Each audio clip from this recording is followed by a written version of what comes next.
My wife left me because her mother convinced her I would never succeed. She called me a failure, unworthy of her daughter, and persuaded Marina to divorce me. The settlement stripped me of everything. The $3.8 million mansion I had built with years of hard work and sacrifice, the life I had envisioned for us, gone as if it never existed. 6 months later, barely holding myself together in a rundown apartment, there was a knock at the door. A lawyer stood there, briefcase in hand, looking me in the eye. "Your ex-wife's father wants to meet you," he said. "He has something that belongs to you." I didn't know what to expect, but when I saw the contents of that briefcase, my chest tightened, and for a moment, I couldn't breathe. I had never imagined my life would unravel like this. For years, I believed I was building something solid, not just for myself, but for Marina and the future we dreamed of. I was a construction man, not one for fancy words or lofty promises. I worked with my hands, managed crews, and ensured that houses could withstand storms. It was honest work, not glamorous, but it put food on the table and gave me pride. When I first met Marina, I thought I had found a true partner. She carried a natural grace and confidence that commanded attention. I loved her instantly. But from the beginning, her mother, Dahlia Crestwood, regarded me with sharp scrutiny, as if I were an intruder. Dahlia valued bloodlines, status, and reputation. To her, I was a worker in muddy boots, rough-handed, and nothing more. I remember one Thanksgiving early in our marriage. I shared a story about a house I was building for a young family. Marina smiled warmly, but Dahlia interrupted with a cold laugh. "Marina," she said, ignoring me, "a man who spends his life hammering nails will never give you the life you deserve. Don't waste your best years waiting for him to become something he cannot be." I swallowed my pride, forced a smile, poured myself more wine, but her words burned like acid. For a while, Marina defended me, insisting she loved me and believed in our future. I believed her. We bought a home in California, and as my business grew, I poured everything into creating our sanctuary. That house eventually became a nearly $4 million mansion on a hill overlooking the ocean. Every brick, plank, and stone was a piece of me. I told myself it was proof Dahlia was wrong, that I could give Marina the life she deserved. But money and mansions don't sustain love when poison whispers in the background. Dahlia never stopped influencing Marina. Over time, I noticed changes. Marina began repeating her mother's phrases. "You work too much. Why don't we have more? You'll never be like the men Mother knows." I tried to reassure her that we were building a life together, but her patience faded. My mother, Irene, saw it long before I did. A gentle, church-going woman, she would place her hand on mine and say, "Ethan, you are enough. Don't let that woman make you doubt yourself." My younger brother, Caleb, warned me too. "She's not standing with you, brother. A wife is supposed to support you, no matter what her mother says." I wanted to believe Marina loved me enough to fight for us, so I ignored the signs. The day the divorce papers arrived was a blow I never saw coming. Marina stood in the kitchen of the home I had built and said it was over. No tears, no hesitation, just words delivered as if rehearsed. "Mother was right, Ethan. You'll never be more than a failed dreamer. I can't keep living like this." My knees nearly buckled.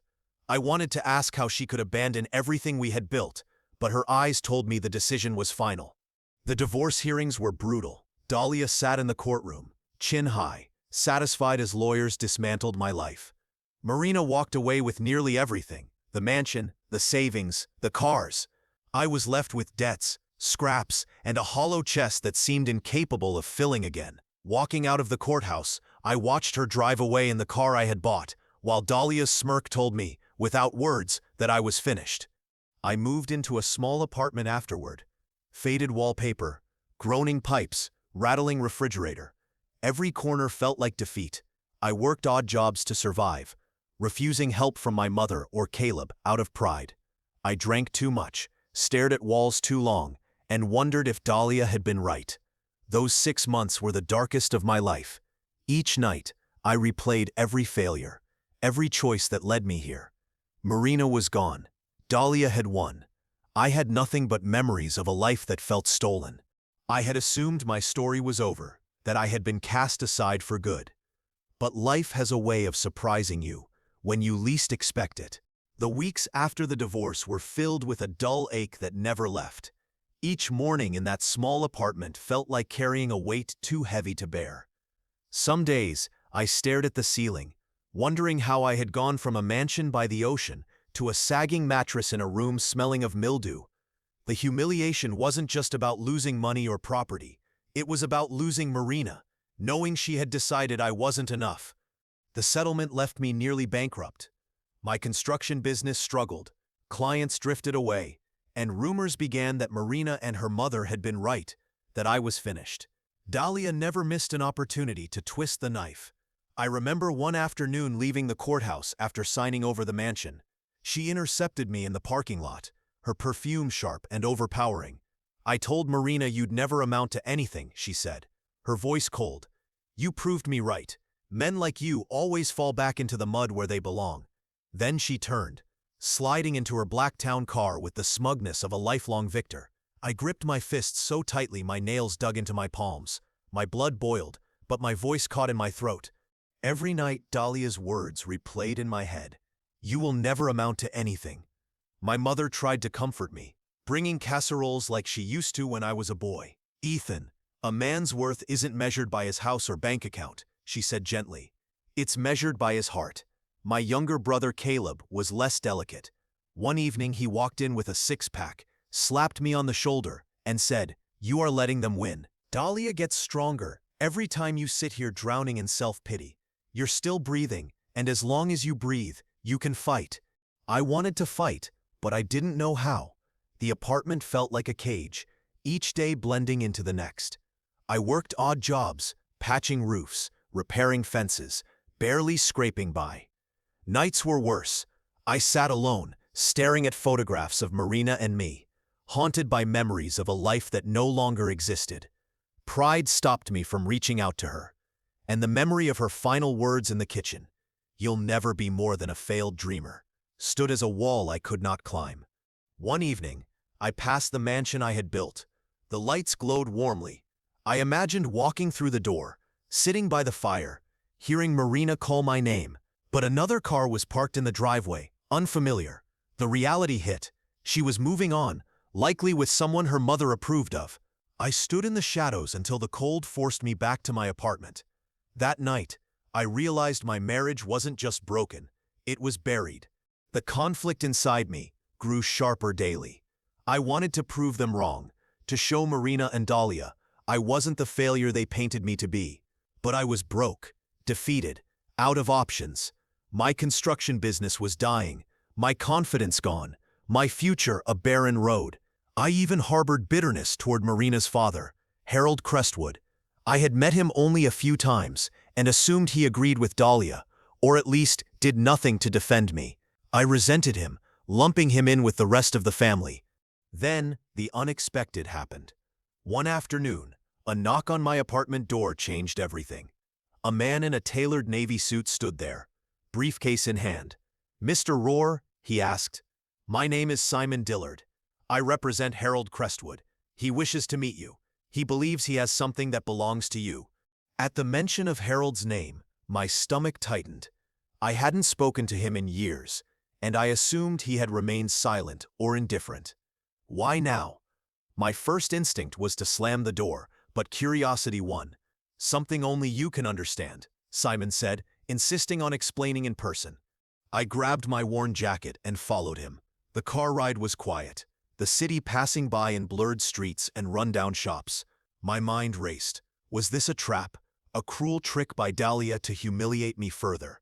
After about 30 minutes, we arrived at a quiet street lined with oaks. Simon stopped in front of a stately brick house, dignified but modest compared to the Crestwood mansion. Inside, Harold awaited. His silver hair and lined face conveyed age and wisdom, but his eyes were sharp. He rose slowly, gripping a cane, and regarded me carefully. "Ethan," he said calmly, "thank you for coming." I nodded stiffly. "Sit. We need to discuss something important." The briefcase rested on his desk. Harold didn't open it immediately. He looked directly at me. "I know what your wife has done, what Marina has done, and what you've lost.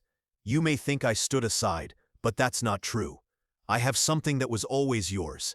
I can no longer remain silent. It's time you received what you earned." My pulse quickened as he reached for the briefcase. When he opened it, a stack of documents and a few old photographs lay inside. Legal papers, deeds, ownership transfers, assets worth millions tied to land developments across California, all in my name. My work, my designs, my supervision had built more than houses. I had built empires. I whispered, "I don't understand. Why now?" Harold's eyes darkened. I watched while Dahlia poisoned my family, twisting Marina to believe money and status mattered more than character. After the divorce, seeing how far she went to destroy you, I could not remain silent. This was always meant for you, not them. The room tilted as the weight of months of defeat hit me. For months, I had believed I was worthless. And here was Harold, validating my worth and reminding me that my life had meaning beyond what others had declared. Harold's words hit me like a wave. I tried to steady myself as he pushed the briefcase toward me. Trembling, I lifted the documents. At first, I didn't grasp the full weight of what I held. Deeds, shares, ownership transfers, proof that my years of work had real value. "Say that you will rise again," Harold said, his voice firm. "Say you will not let their cruelty bury you. You've been broken, Ethan, but a man like you was never meant to stay broken. This is your chance to stand taller than ever." Tears welled up. I hadn't cried since leaving the mansion. Overwhelmed, I covered my face, letting the relief, disbelief, and gratitude wash over me. "Why me?" I whispered. "You could have left this for Marina. You could have let Dahlia take it all." Harold's faint, almost sad smile answered me. "Marina never understood what mattered. Dahlia only wanted control. You, Ethan, respected the work. You treated me as a man, not a checkbook.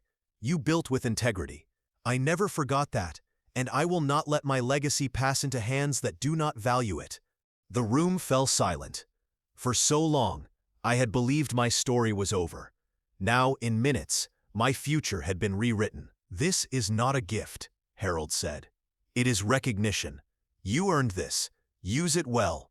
Build again. Prove to yourself what I already know." Simon, the lawyer, explained the technicalities: shares, transfers, asset access. Each word confirmed the reality. This was not a dream, but a second chance. As the meeting ended, Harold extended his hand. "Do not thank me," he said quietly. "Prove me right." I gripped it firmly, feeling the strength and confidence in his gaze. Walking back to my small apartment, I felt a fire stir within me. It wasn't just hope, it was determination to reclaim everything Dahlia and Marina thought they had taken, and to rise beyond their expectations. The peeling walls and sagging mattress no longer defined me. In my hands, I held the key to a future I thought lost forever. I spread the documents across the kitchen table and read each page for hours. These weren't scraps, they were opportunities. Validation that I mattered, that my work had value, that my life was not defined by Dahlia's contempt or Marina's betrayal. The first call I made was to my brother Caleb. He answered immediately, concerned as always. "You holding up, brother?" he asked. I laughed, a sound I hadn't heard from myself in months.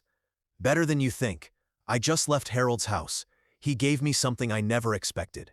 Caleb drove over that night. When he saw the documents, he shook his head in disbelief and clapped my shoulder so hard my glass of water spilled. "I told you, you weren't done. You were never done."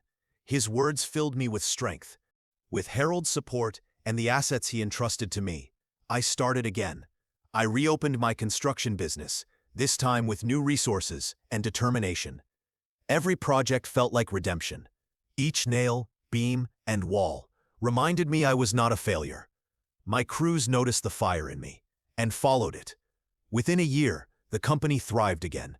I moved out of the apartment, which had symbolized survival, and bought a modest home near the coast. It wasn't a mansion, but it was mine. Every morning, I looked out at possibilities instead of defeat. My mother visited often, bringing casseroles, hugs, and words of pride. "I knew you would rise again." That pride was worth more than any fortune. As for Marina and Dahlia, I heard their lives did not unfold as smoothly as they had hoped. The mansion became a burden, and Marina grew restless. I never sought revenge or gloated. My victory was not in their misfortune, but in my recovery. The greatest lesson I carry is this: a man's worth is not measured by the approval of others, wealth, or a house. Worth is proven by integrity, the way he treats people, and the ability to keep building after everything crumbles. Harold saw that even when I could not. His belief gave me the chance to start again, but it was up to me to make something of it. Looking back at those dark months, I see them as the foundation for everything that came after. Pain became the fire that forged me stronger. Loss became the soil for new growth. No matter who turns their back on you, or how loudly they insist you are nothing, they do not define you. You define yourself by how you rise after the fall. I am Ethan Rohr, and I stand here not as the man Dahlia called a failure, but as the man who proved her wrong by living, building, and rising again. And now, to those listening, if this story moves you, share it. Like this video so others can find it. Leave a comment about your own experience rising from adversity. Subscribe for more stories. Your support keeps these lessons alive, and as Harold once told me, rise.